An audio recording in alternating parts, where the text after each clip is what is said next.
Hello good morning friend, मैं आपका अपना यूट्यूब चैनल नॉलेज ग्रो पर आप सभी सम्मानित छात्र छात्राओं का हार्दिक स्वागत एवं अभिनंदन करता हूं। दोस्तों, आज हम बात करेंगे हिंदी हिंदी व्याकरण। हिंदी व्याकरण में हम बात करेंगे संधि संधि एवं संधि विच्छेद। संधि एवं संधि विच्छेद किसे कहते हैं, आज हम डिटेल में पढ़ेंगे। पूरे संधि को डिटेल में पढ़ेंगे। तो संधि एवं संधि विच्छेद। तो संधि किसे कहते हैं, सबसे पहले हम संधि को जान लेते हैं कि संधि किसे कहते हैं। दो वर्णों के मेल से होने वाले उत्पन्न विकार को संधि कहते हैं। दो वर्णों के मेल से होने वाले उत्पन्न विकार को संधि कहते हैं। विकार मतलब क्या होता है, परिवर्तन। परिवर्तन होके जो दो शब्दों से परिवर्तन होके नया शब्द बने उसे हम क्या कहते हैं, संधि कहते हैं। संधि जैसे संधि प्रथम शब्द का अंतिम पद। संधि में हम क्या करते हैं,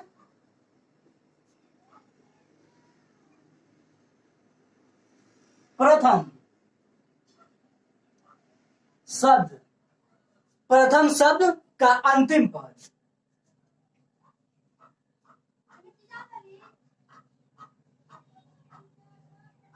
प्रथम शब्द का अंतिम वर्ण प्लस द्वितीय वर्ण का क्या कहते हैं, द्वितीय वर्ण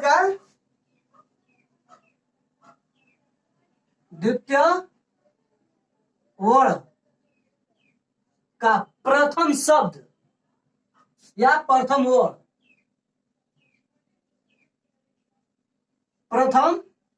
वर्ण को हम क्या कहते हैं, संधि कहते हैं।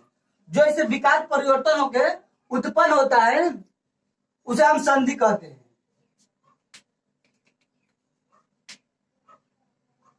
प्रथम शब्द का अंतिम वर्ण, द्वितीय वर्ण का प्रथम शब्द, ये दोनों को आपस में हम जोड़ लेते हैं।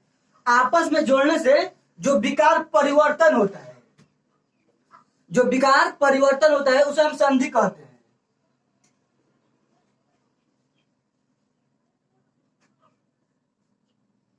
परिवर्तन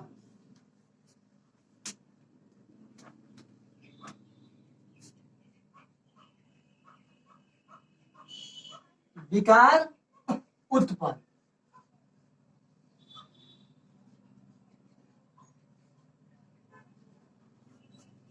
प्रथम शब्द का अंतिम वर्ण, द्वितीय वर्ण का प्रथम शब्द, दोनों के मेल से जो विकार परिवर्तन होता है उसे हम क्या कहते हैं, संधि कहते हैं।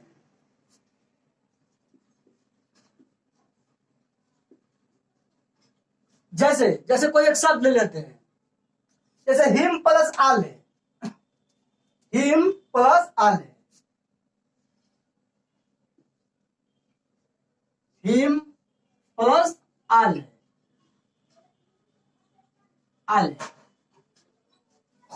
हिम प्लस आले। तो क्या होता है, प्रथम शब्द का अंतिम वर्ण। तो प्रथम शब्द का अंतिम वर्ण इसमें क्या है, अंतिम वर्ण म में क्या छिपा है, स्वर छिपा है। जैसे म जो होता है, म किन शब्दों से मिलकर बना है, म। तो म दो वर्ण से, एक तो व्यंजन और एक स्वर से मिलकर बना है। म जो होता है आधा म प्लस अ, आधा म प्लस अ मिलकर क्या होता है, म होता है। आधा म प्लस अ मिलकर क्या होता है, म होता है। तो इसमें क्या है, प्रथम शब्द का अंतिम वर्ण। तो प्रथम शब्द में अंतिम वर्ण का है, क्या है इसमें, अंतिम वर्ण जो है इसमें अ है। यानी अ को जो हम स्वर को जब इसमें से हम बाहर निकालिए तो यहाँ पे जो बचा, ये क्या बचा, हिम, मतलब आधा म। इसे हम हलन के रूप में लिख लेंगे। क्या करते हैं, इसे हम हलन के रूप में लिख लेते हैं। उसके बाद द्वितीय वर्ण का प्रथम वर्ण को हम ले लेते हैं। तो द्वितीय वर्ण है, द्वितीय वर्ण इसमें क्या है, आ है। आ को जब हम नीचे ले लेंगे, आ, इसमें से आ यानी दीर्घ को हम ले लिए, तो यहाँ पे जो शब्द बचा, क्या बचा, लय बचा। अब इसे हम क्या करते हैं, दोनों को आपस में जोड़ लेते हैं अ प्लस आ, अ प्लस आ, जब इसे हम आपस में जोड़ेंगे तो ये क्या होता है, अ प्लस अ या अ प्लस आ जोड़ते हैं तो क्या होता है, आ होता है, आ होता है। जैसे किसी भी कंडीशन में, किसी भी कंडीशन में दीर्घ होता है हमेशा। जैसे अ प्लस अ, इसको जोड़ने पर क्या होता है, आ होता है। अ प्लस अ अगर हम जोड़ेंगे तो आ होगा। अगर हम आ प्लस आ जोड़ेंगे फिर भी क्या होगा, किसी भी कंडीशन में ये दीर्घ होता है। अगर हम अ प्लस आ जोड़े तब भी क्या होगा, ये दीर्घ होगा, ये हमेशा दीर्घ होगा। अगर हम आ प्लस अ जोड़े तब भी क्या होगा, ये हमेशा किसी भी कंडीशन में ये हमेशा दीर्घ होता है। किसी भी कंडीशन में ये क्या होता है, हमेशा दीर्घ होता है। तो यहां पे हम क्या कर लिए, प्रथम शब्द, प्रथम शब्द का अंतिम ओर, प्रथम शब्द का अंतिम ओर से स्वर को हम बाहर ले लिए। तो प्रथम ओर के अंतिम शब्द म से हम स्वर को बाहर निकल लिए तो यहाँ पे क्या बचा, हिम मतलब आधा म। यहाँ पे जब आ को हम ले लिए तो लय बचा। अब इसे हम आपस में जब जोड़ दिए, आपस में किसी में जोड़ने पर आ होता है तो यहाँ पे क्या हुआ, ये आ हो गया, आ हो गया। तब यहाँ पे जो शब्द बच रहा है, यहाँ पे जो शब्द बच रहा है वो क्या बच रहा है, हिम, हिम प्लस आ, ये दोनों को आपस में जोड़ लिया है। यहाँ पे जो शब्द बच रहा है इसे हम नीचे उतार लेते हैं, ले, ले। तो ये क्या हो गया, ये व्यंजन अधूरा है, अभी व्यंजन अभी क्या है, ये अधूरा है। तो जो स्वर होता है ये व्यंजन को पूरा करता है। ये क्या करता है, ये व्यंजन को पूरा करता है, क्योंकि व्यंजन अपने आप में अभी अधूरा है। किसी भी व्यंजन को बोलने के लिए स्वर की सहायता लेनी पड़ती है। क्या करनी पड़ती है, किसी भी व्यंजन को बोलने के लिए स्वर की सहायता लेनी पड़ती है। तो ये व्यंजन अपने आप में अधूरा है, तो ये क्या करेगा, ये आगे से पूरा कर देगा। जब ये उसे पूरा कर देगा तो ही ये मंत्रा के रूप में यहाँ पे जुटेगा, ये मंत्रा के रूप में जुटेगा। तो क्या हो जाएगा, ही माँ, ही माँ, अब प्लस लय, लय। तो हमारा संधि क्या हुआ, हिमालय, हिम प्लस आलय बराबर क्या हुआ, हिमालय, हिमालय। जो संधि बना हमारा क्या बना, हिमालय। तो ये तो होता है संधि का नियम। संधि का नियम कैसे संधि बनाया जाता है, तो किसी भी कंडीशन में क्या होता है, दीर्घ होता है। अब हम देख लेते हैं कि संधि कितने प्रकार के होते हैं, संधि कितने प्रकार के होते हैं।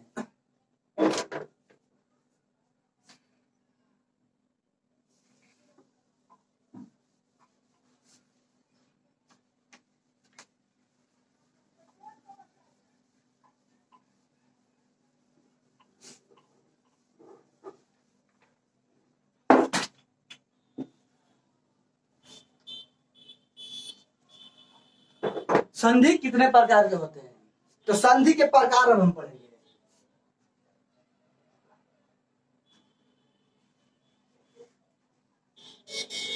संधि के प्रकार, संधि के प्रकार। तो संधि कितने प्रकार के होते हैं, क्या होता है, स्वर संधि, व्यंजन संधि और विसर्ग संधि। पहला क्या होता है, स्वर संधि,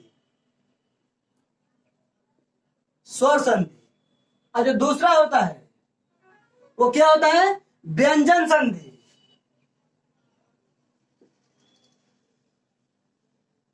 व्यंजन संधि। जो तीसरा होता है, जो तीसरा होता है तो क्या होता है, विसर्ग संधि,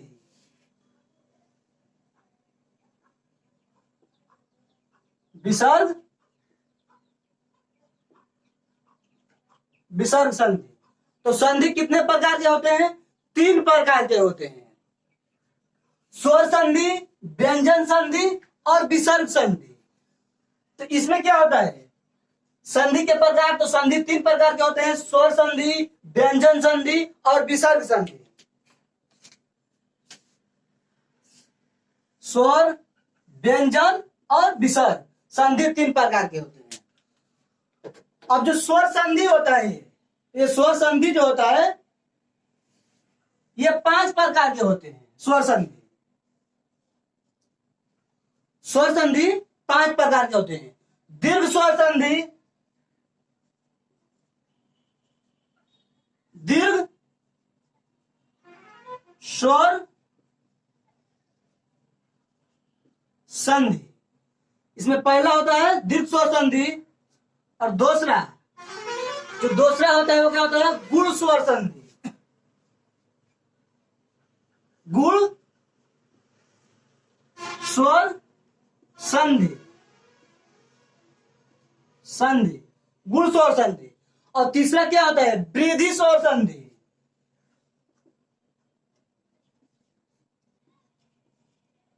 तीसरा क्या होता है वृद्धि स्वर संधि।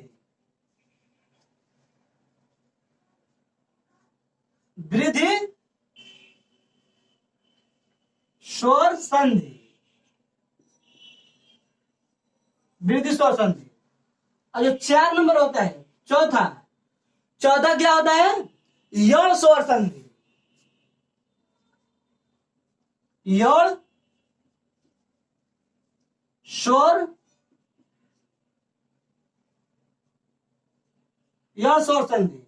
और जो 5वें नंबर का होता है, 5वें नंबर क्या होता है अयादि स्वर संधि। अयादि,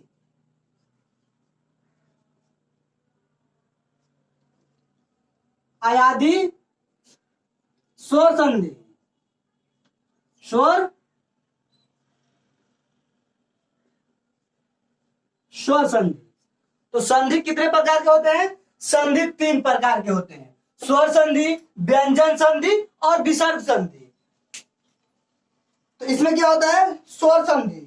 स्वर संधि के 5 प्रकार होते हैं। जो इसके होते हैं क्या होते हैं 5 प्रकार।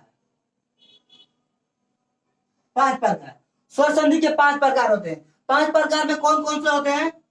दीर्घ स्वर संधि, गुण स्वर संधि, वृद्धि स्वर संधि, यण स्वर संधि, अयादि स्वर संधि। ये 5 प्रकार के होते हैं। तो एग्जाम में क्वेश्चन किस टाइप के क्वेश्चन पूछे जाते हैं? एग्जाम में जो क्वेश्चन पूछा जाता है वो सबसे ज्यादा क्वेश्चन कहां से पूछा जाता है? एग्जाम में क्वेश्चन पूछा जाता है सबसे ज्यादा क्वेश्चन यहां से पूछा जाता है। दीर्घ जो होता है स्वर संधि से पूछा जाता है। स्वर संधि जो होता है ये स्वर संधि से अकेले 70% क्वेश्चन ये स्वर संधि से पूछा जाता है। स्वर संधि से 70% क्वेश्चन जो होता है स्वर संधि से पूछा जाता है। उसके बाद जो व्यंजन संधि और विसर्ग संधि है इसमें जो होता है 15% व्यंजन संधि और 15% विसर्ग संधि। 15% विसर्ग संधि यानी ये दोनों को मिला के 30% क्वेश्चन जो 30% होता है यहां से पूछा जाता है। 30% जो होता है ये दोनों से पूछा जाता है। लेकिन अकेले स्वर संधि से 70% क्वेश्चन स्वर संधि से पूछे जाते हैं। क्योंकि स्वर संधि में 5 प्रकार के होते हैं। दीर्घ स्वर संधि, गुण स्वर संधि, वृद्धि स्वर संधि, यण स्वर संधि और अयादि स्वर संधि। ये 5 प्रकार के होते हैं। अब ये 5 प्रकार में इसमें सबसे ज्यादा क्वेश्चन एग्जाम में कहां से पूछा जाता है? सबसे ज्यादा जो क्वेश्चन होता है दीर्घ स्वर संधि, गुण स्वर संधि और वृद्धि स्वर संधि से सबसे ज्यादा क्वेश्चन यहीं से पूछ लिया जाता है। जो क्वेश्चन होता है सबसे ज्यादा क्वेश्चन यहीं से पूछ लिया जाता है। उसके बाद थोड़ा थोड़ा करके यहां से क्वेश्चन पूछा जाता है। तो ये तो हुआ हमारा संधि और संधि के प्रकार। संधि और संधि के प्रकार जैसे हम एक एग्जाम्पल ले लेते हैं। जैसे हम एक एग्जाम्पल लेते हैं महा प्लस आलय। महा प्लस आलय, महा प्लस आल है।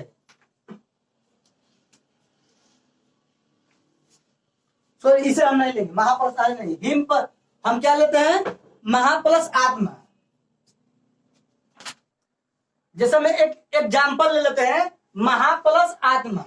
तो महा प्लस आत्मा में क्या होता है, दो वर्ड के मेल से होने वाले उत्पन्न विकार को हम संधि कहते हैं। तो दो वर्ड के मेल से प्रथम वर्ड के, प्रथम शब्द के अंतिम वर्ड, जो प्रथम शब्द के अंतिम वर्ड, जो प्रथम शब्द के अंतिम वर्ड का है महा, हा है। तो हा किन शब्दों से मिलकर बना है, हा जो है दो शब्दों से मिलकर बना है, आधा हो प्लस आ, आधा हो प्लस आ मिलकर क्या होता है, हा होता है। अगर हम ह को देखें, ह तो ह किन शब्दों से मिला है, ह दो शब्दों से मिला है, ह आधा ह प्लस अ। क्योंकि जितने भी व्यंजन होते हैं वो स्वर की सहायता से बोले जाते हैं। अगर उसमें से हम स्वर निकाल लें तो स्वर निकाल लेने के बाद वो हलंत के रूप में आ जाते हैं। क्या होते हैं, वो हलंत के रूप में आ जाते हैं। इसमें क्या है, प्रथम वर्ड के, प्रथम शब्द के अंतिम वर्ड को हम बाहर निकाल लेते हैं। इसमें क्या है, आ है। इसमें क्या है, आ है। अगर हम आ को बाहर निकाल लिए तो यहाँ पे हमारा जो शब्द बचा, क्या बचा, म, क्योंकि ये हलंत के रूप में बच गया। स्वर को हम बाहर निकाल लिए और यहाँ पे जो शब्द बच रहा है, क्या बच रहा है, आ। तो प्रथम द्वितीय वर्ग के प्रथम पद को हम ले लेते हैं। तो प्रथम पद इसमें क्या है, आ है। जब इसमें से हम आ ले लिए, आ, तो यहाँ पे जो शब्द बचा, क्या बचा, आधा तो अमा, तमा बचा। अब इसमें हम क्या करते हैं, जो विकार परिवर्तन होकर नया शब्द निकलता है इसे हम आपस में जोड़ लेते हैं। इसे हम क्या करते हैं, ये दोनों को आपस में हम जोड़ लेते हैं। तो किसी भी कंडीशन में क्या होता है, हमेशा दीर्घ होता है। चाहे अ प्लस अ जुटे तब भी आ होता है, चाहे आ प्लस आ जुटे तब भी आ होता है, या आ प्लस अ जुटे तब भी क्या होता है, हमेशा दीर्घ होता है। तो यहाँ पे क्या होगा, हमेशा दीर्घ होगा। अब यहाँ पे जो शब्द बचा, क्या बचा, इसे जब हम आपस में जोड़ लिए तो यहाँ पे जो शब्द बचा, क्या बचा, हलंत के रूप में लिखा जाएगा। क्योंकि यहाँ से हम स्वर को बाहर निकाल लिए, सिर्फ ये व्यंजन बचा है। व्यंजन अपने आप में अधूरा है, अभी अपने आप में अधूरा है। यहाँ पे जो शब्द बचा, तमा शब्द बच रहा है, तमा बच रहा है। तो अब इसे हम क्या, ये जो स्वर है ये व्यंजन को पूरा करेगा, क्योंकि व्यंजन अपने आप में अधूरा है। जब व्यंजन अपने आप में अधूरा है तो ये स्वर इसे पूरा करेगा। जब इसे स्वर पूरा करेगा तो ये मंत्रा के रूप में यहाँ पे जुटेगा, ये मंत्रा के रूप में जुटेगा। तो मंत्रा के रूप में जुटेगा, क्या होगा,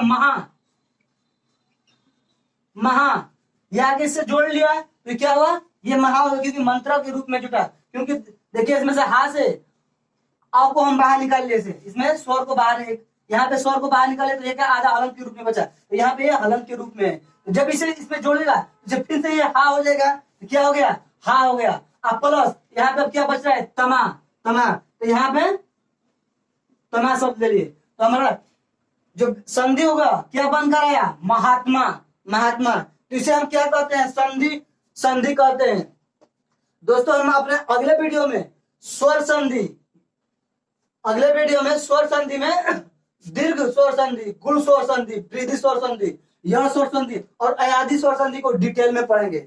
दोस्तों अगर हमारे वीडियो अच्छे लगे तो ज्यादा से ज्यादा अपने दोस्तों के पास शेयर करें और हमारे चैनल को सब्सक्राइब करें और बेल आइकन दबाना ना भूलें, ताकि जो भी हम नए वीडियो डाले हमारे दोस्तों के पास जा सके। जय हिंद, जय भारत।